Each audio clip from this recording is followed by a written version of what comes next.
Welcome to the Zodiac chat line for our full moon in Leo show. And we know the Leos love us, so y'all will probably be watching this. I'm your host, Renee, and of course, I have Cassie here with me. Hey, girl. Hey. Hello. How are you? I am just going on about my business. How are you? Girl, what can I control? That's what I worry about. That's it. That's it. That's all. That's all we gonna do, okay? Because the world is whirling. With all of these lovely transits that we're going through. But currently we have the sun in Aquarius until the 18th of this month, when of course we go into Pisces. The full moon is going to be on the 12th of this month in Leo. Mercury is still hanging out in Aquarius until it moves into Pisces on the 14th. Interesting transit of Venus in Aries, which we'll talk about a little bit later. Mars is still in the most uncomfortable place, um, mostly in Cancer, and it's retrograde. But it will go direct on the 23rd of this month. We do have Jupiter in Gemini, Saturn in Pisces. Uranus is still in Taurus for this long journey. Neptune in Pisces, it's happy there. So at least one planet is where it feels like it should be, I guess. And then, of course, the mighty, mighty Pluto in Aquarius transit that we've been talking about, knowing that everything we know now will transform in the next 18 to 20 years. So, with that said, this Pisces, Aquarius moving into Pisces season is interesting to say the least, with a lot of the planets moving into Pisces and Aquarius, and a lot about spirituality and religion. I think we are watching a lot of people have to figure something else out. I think what we thought we knew was one thing. A long time ago, a friend gave me a bumper sticker and she said, spirituality, religion is for people who are worried about going to hell. Spirituality is for people who've already been there. And I Mm. think that is a great way to summarize how that works out for some people.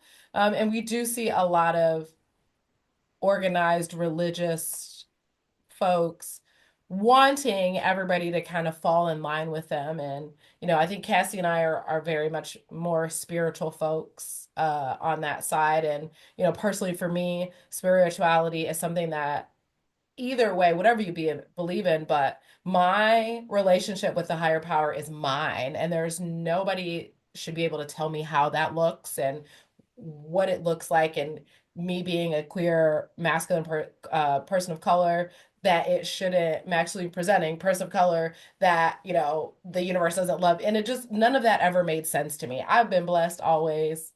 People who know, don't mess with me because the karma's on my side. But Cassie, what do you think about it? Yeah, I'm with you. I think that we have lived to witness the kind of flip-flop of it is now the folks who cling the most vehemently to the dogma of their organized religion who seem to behave the worst. Like Jesus would low key not be hanging out with any of them. Straight up. Uh, Like the Jesus was into refugees, whores, like was anti-establishment, anti-wealth. Like so we have witnessed the I've heard said, and I don't know who the quote to attribute the quote to, but it's like you live long enough to see yourself become your worst enemy, right? And that is sort of what has happened to organized religion. And I think throughout this Pluto and Aquarius period, there is going to be a lot that changes on Earth. Like climate change is here and it is going to accelerate rapidly. And I think people are just going to witness that the things that they thought they knew, they didn't. And Tanae and I did a deep dive on the North Node transits throughout this Pluto and Aquarius period and discovered that, so we're at the very beginning of Pluto and Aquarius now, and the North Node is in Pisces, which is the 12th sign of the zodiac, the most mystical, the most spiritual. And when this Pluto and Aquarius period wraps up, the North Node will be back in Pisces. And it's going to be very interesting to see how the collective relationship with spirituality and religion evolves over this Pluto and Aquarius period. And I imagine that most of organized religion as we know it will not exist the same way. I Uh, just don't. I literally do not think it will. That's my prediction. You can come after me when I'm 60 and see, like but how it turned out. I very much agree with you. I think that we see how damaging religion can be to people. There are a lot of friends that I grew up with that grew up in the churches and religion, and they no longer, it doesn't make sense to them. That doesn't resonate with them. And I just have never understood the value for me of organized religion. I understand for a lot of people that they need a group of people and faith, but I've never thought that religion was supposed to promote any kind of hate or separation towards anybody. I thought it was always meant to teach love and tolerance, for lack of a better term. But with the way that people weaponize religion, the Bible, and their holier than thou thought process. And it's like, what makes you better to be able to speak on this? And why should what you're saying about religion be the absolute? None of you are God. None of you. None of you exist. Everybody is human. Everybody bleeds. Everybody wakes up, has the same challenges and differences. So I just don't, it's if you want to get more people on your side, this is not the way to do it.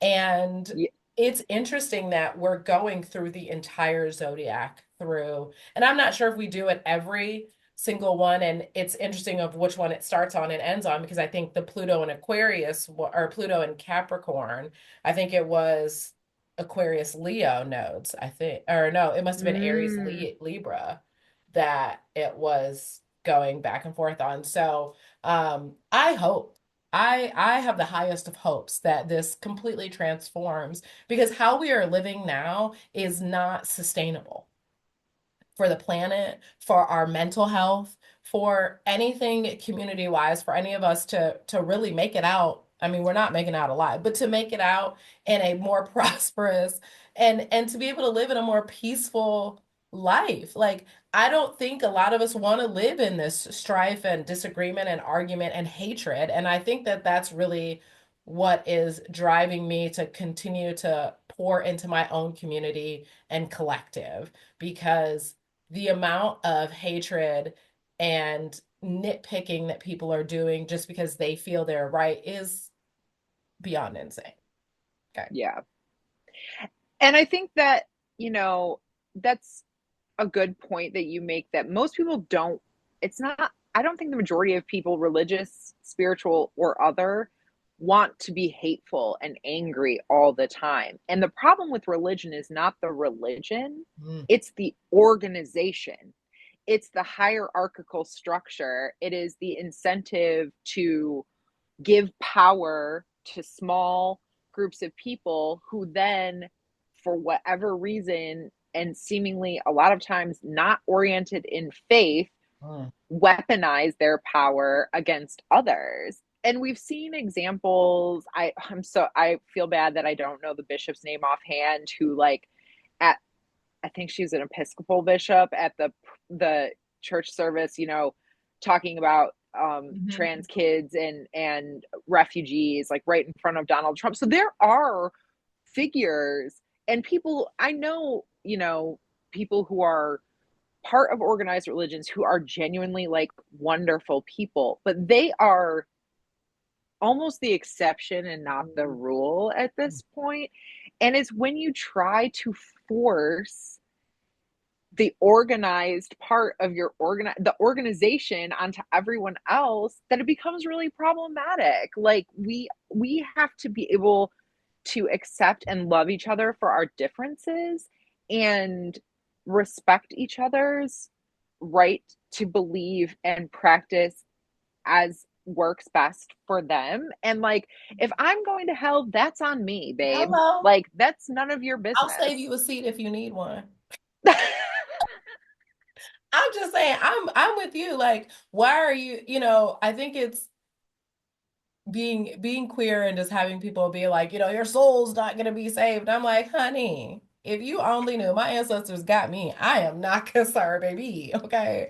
I'm gonna be okay. And I'm gonna be okay because I treat other people well. Not because of my sexuality, not because of my skin tone.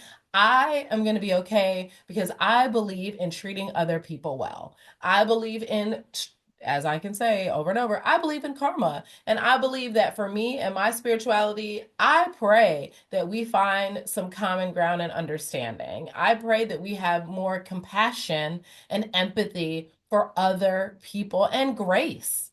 Even for the people that I don't want to have grace for, I still have grace and compassion because something made them that way.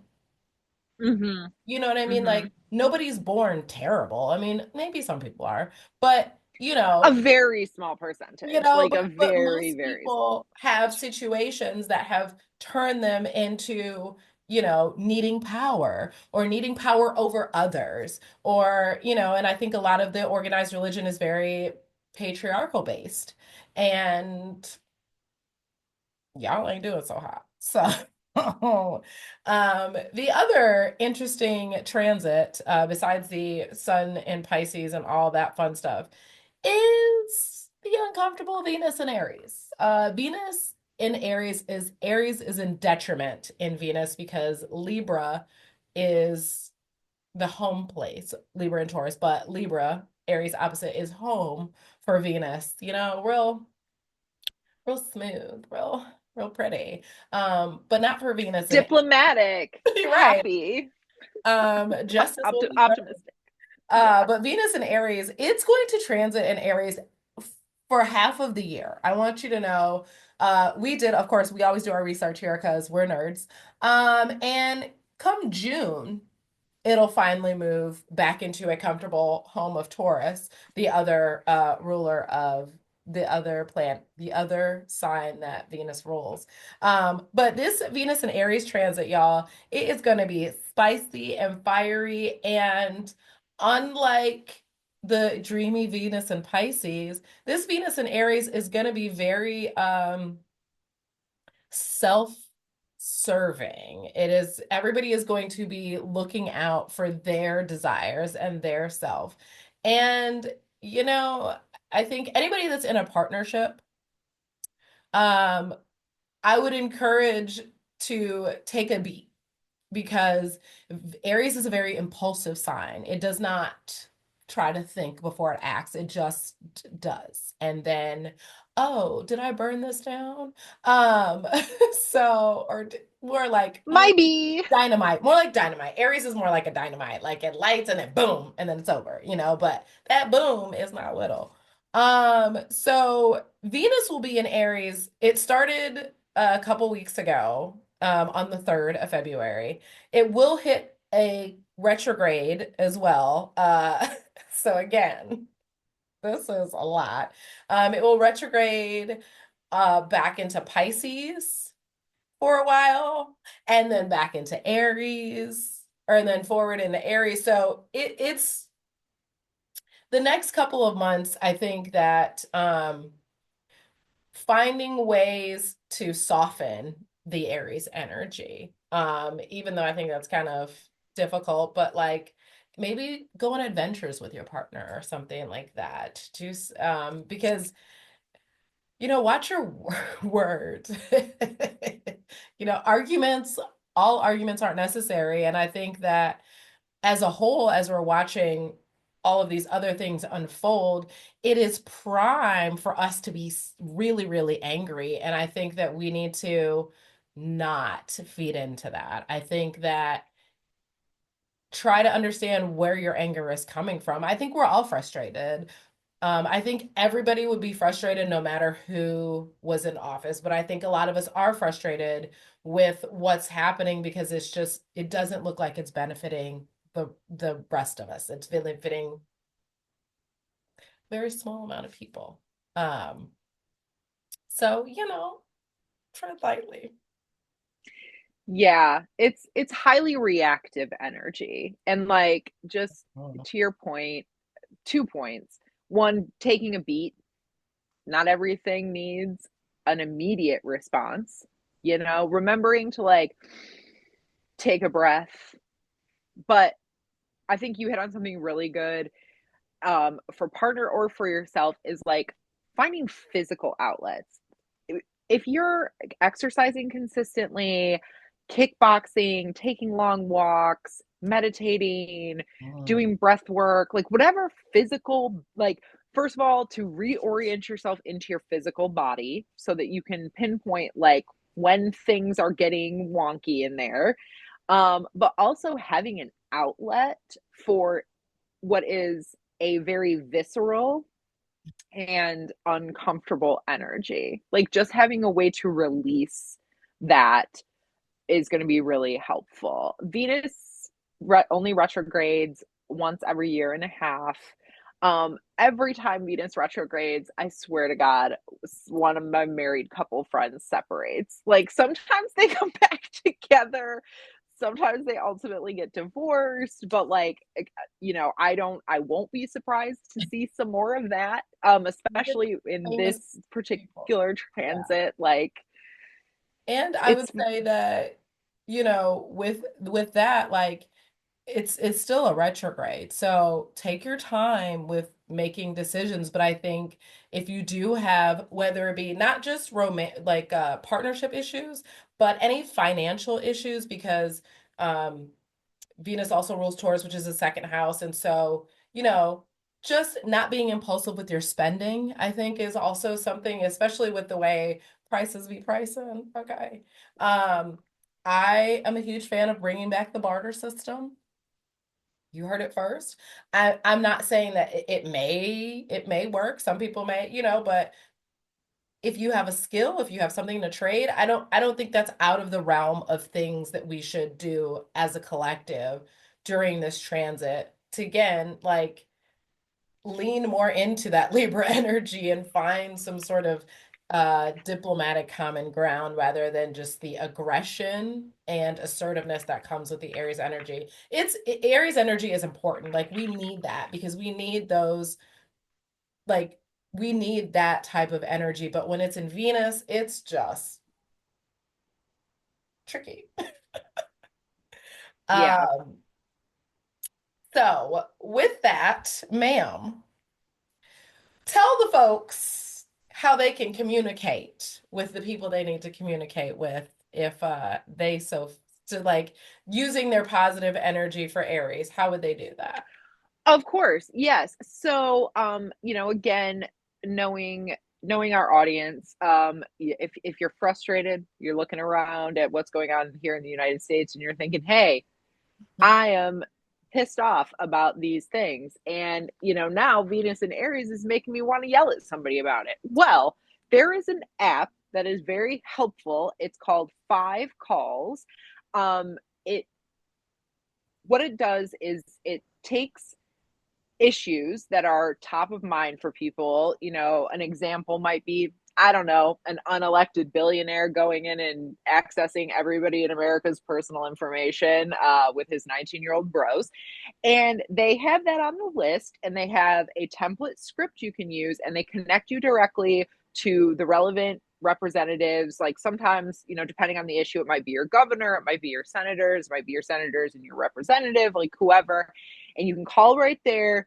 You can read the script if you're free. It's intimidating to call your elected official if you've never done it before. But I, as somebody who's done it a bunch of times, can tell you, number one, their staffers are nice. They're like 19-year-old kids, regardless of what party they're from, your representative is from. Those kids are being paid to listen to you, and they will be polite. And, always ask for a response because that is a way to make sure that your official takes note of your comment and actually like acts on it. Try to have an action, and 5 calls makes it very easy. They have like, this is what I want you to do.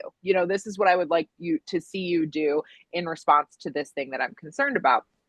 And another thing is, if you are freaked out about talking to somebody on the phone, and like a lot of our Gen Z peeps, you didn't grow up having to call and leave messages on someone's answering machine or talk to their dad before you could talk to your friend. Um, Call after hours. Call at nighttime and just leave a voicemail. But I read that the Senate switchboard, which normally gets 40 calls a minute, has been getting 1,600. That's a 40 times the amount that it normally receives. People are doing this, and they're using this tool because even some of the Republicans are like, well, they're just activists reading off scripts. It's like, okay, well, we're doing the same shit you do. So, Sorry, like y'all take a talking point and repeat it over and over enough times to make people think it's true. We're actually just repeating the truth over and over and over again, trying to get you to fucking listen to us. So anyway, 5 calls. It's a great app, very helpful, and yeah, I suggest you download it.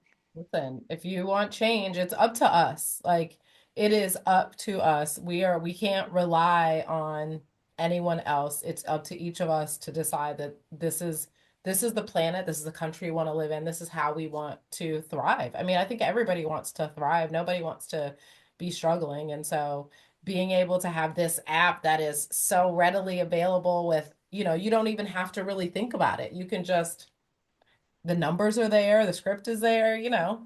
So I encourage all Boom, of you boom. to at least try one call, just one. You never know. 1,600 is a lot. They were not prepared, I bet you that. Oh no. Mm-mm.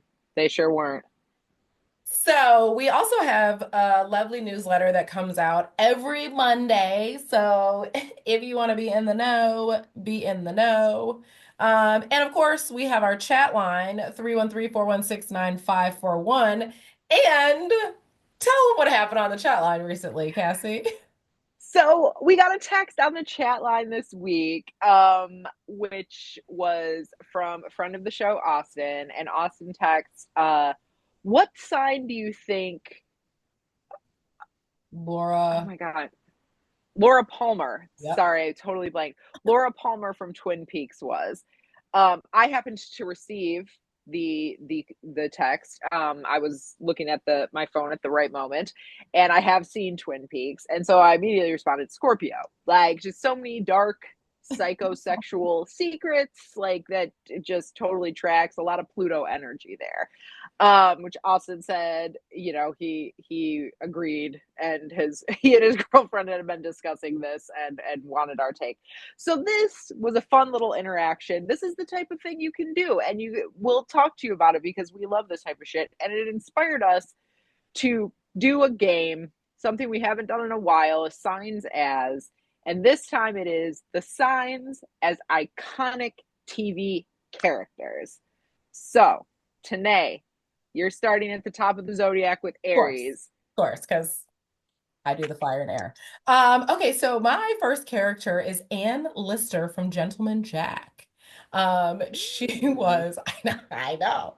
She was one of the first landowners. She was an author, but she was a lesbian that lived her life very much as a gentleman, had a lover, but I believe her father passed away and she ended up gaining the land, but she was one of the only female landowners. And this was set in England, and I would say, I think it's maybe set in like the 17th, 18th century.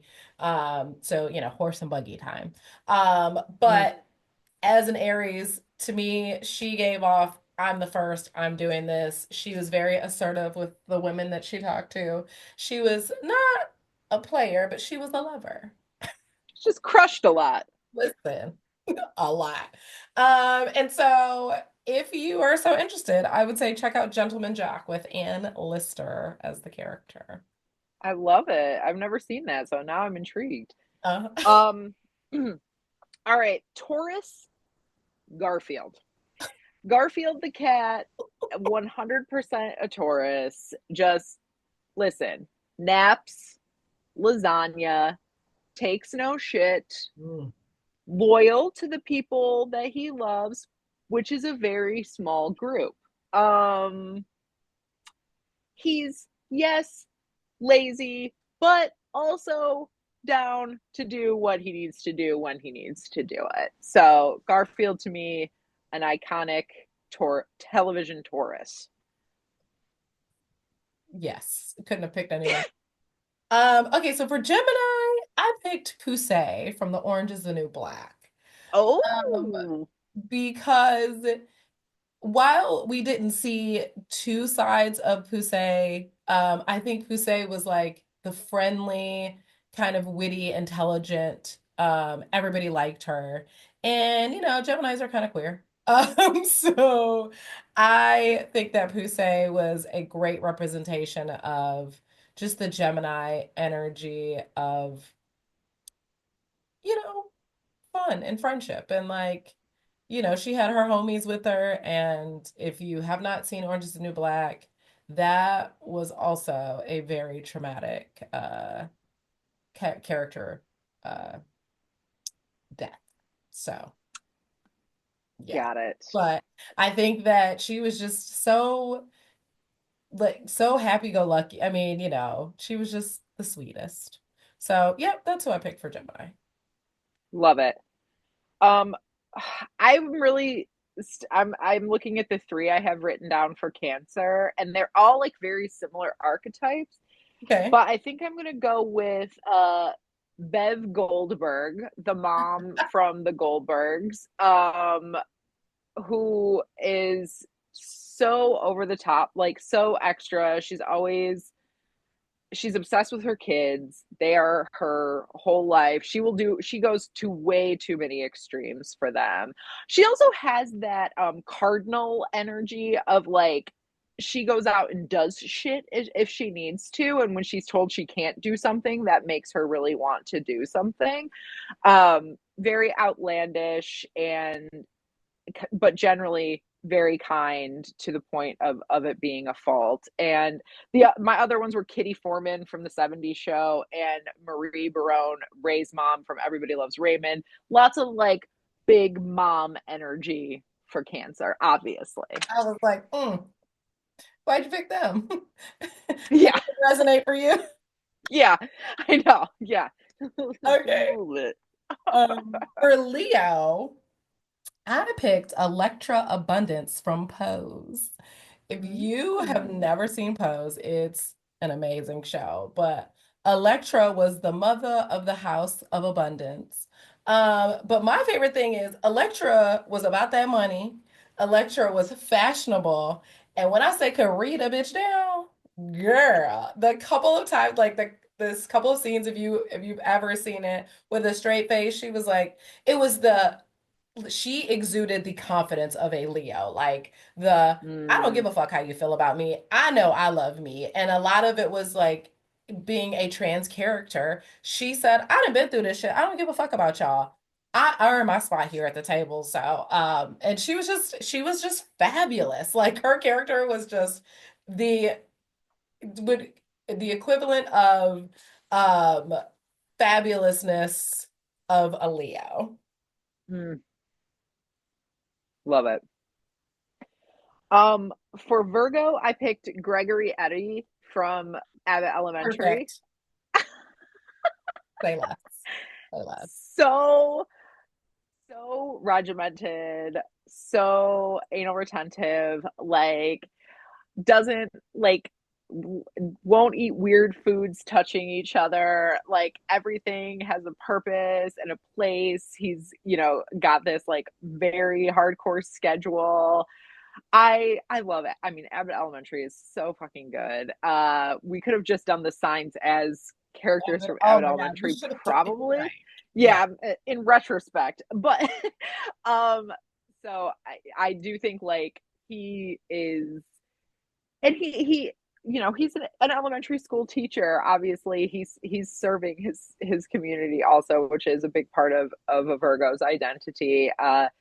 So yes, Gregory Eddy, Virgo for We're gonna show. hit this last couple we're gonna run through these last couple really quickly. So my Libra is Claire Huxtable from The Cosby Show. Mm, Because she was a working mom. She was also a lawyer, so justice. And she loved her husband. She loved her husband, but she was the sweetest. But what I love about her and Libras is that they are nice until they read you the fuck down. And you're like, what did I do? The way she would read Elvin down, like that was just so good. But Claire Huxtable, my Libra. perfect.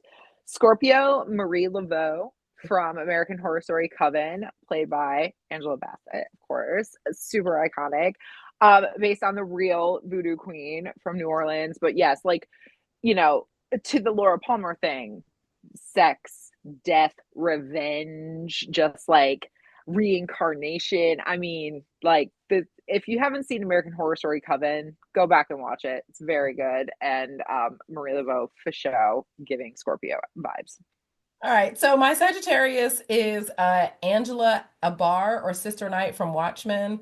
If you've never seen that show, she is a bad ass. That's all I have to say. She's a mom, but like she is out for as a vigilante, and I see Sagittarius as like that. They are so chill, but get that fire lit, and it's a wrap. Truth. Capricorn, Julius Rock from Everybody Hates Chris. He, uh, iconic dad and always looking to pinch a penny, also working all the time, All the jobs. anything he had to do to provide, and a softie on the inside. Capricorns are like, they're They hard on really the are. outside, but they're mushy on the inside. Aquarius, I did pick Olivia Pope from Scandal.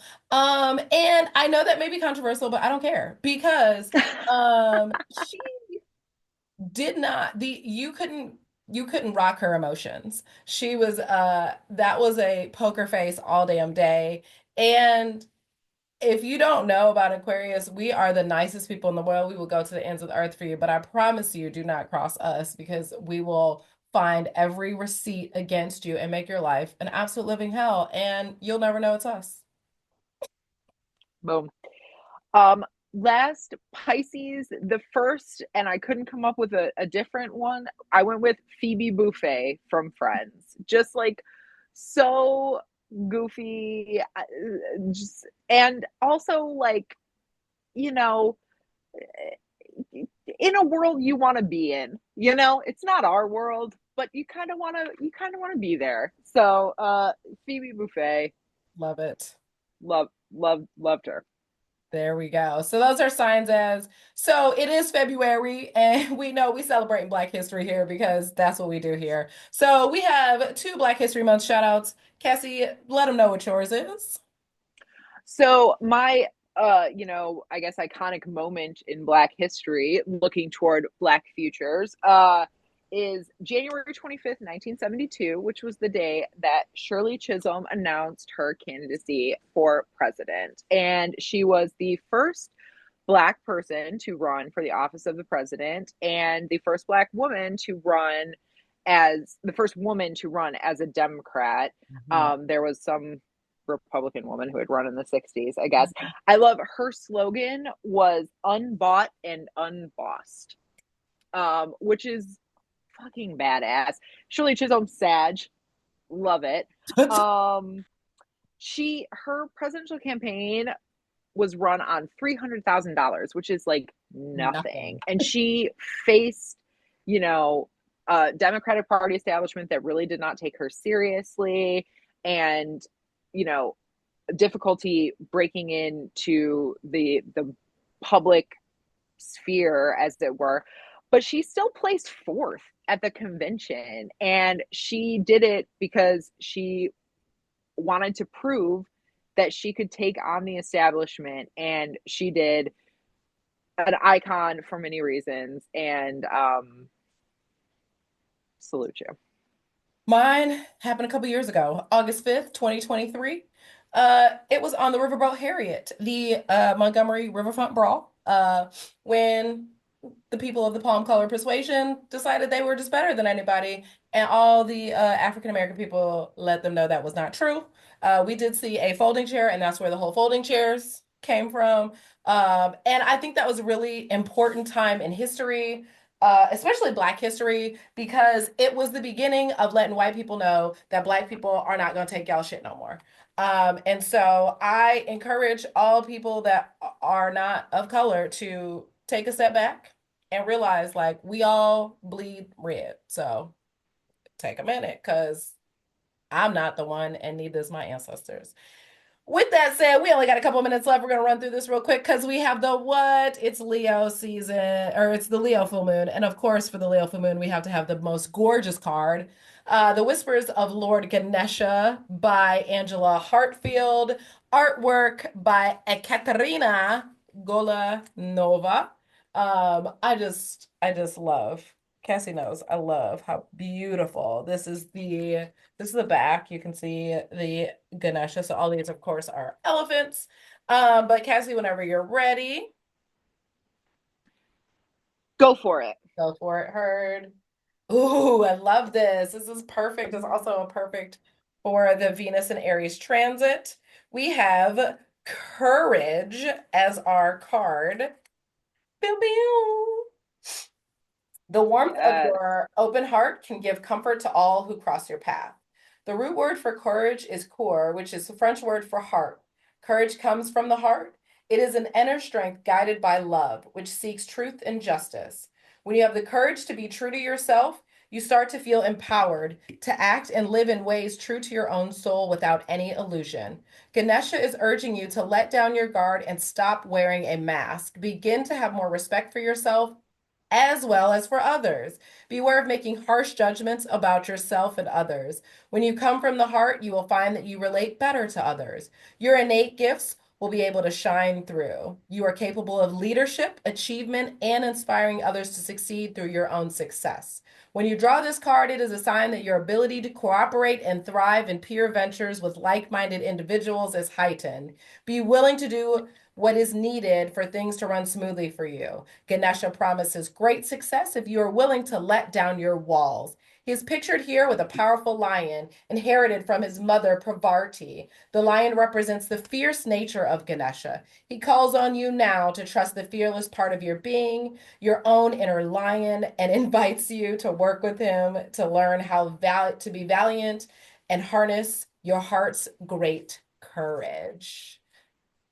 Yes. With that said, have a great full moon. Go outside, maybe charge your crystals, maybe do some journaling. Kind of really look within, look in your heart. Hit us up, check out our newsletter, hit us up on the chat line. We will see you back for the Pisces new moon in a couple of weeks. But for now, it's all love, y'all. We out of here because what? Peace.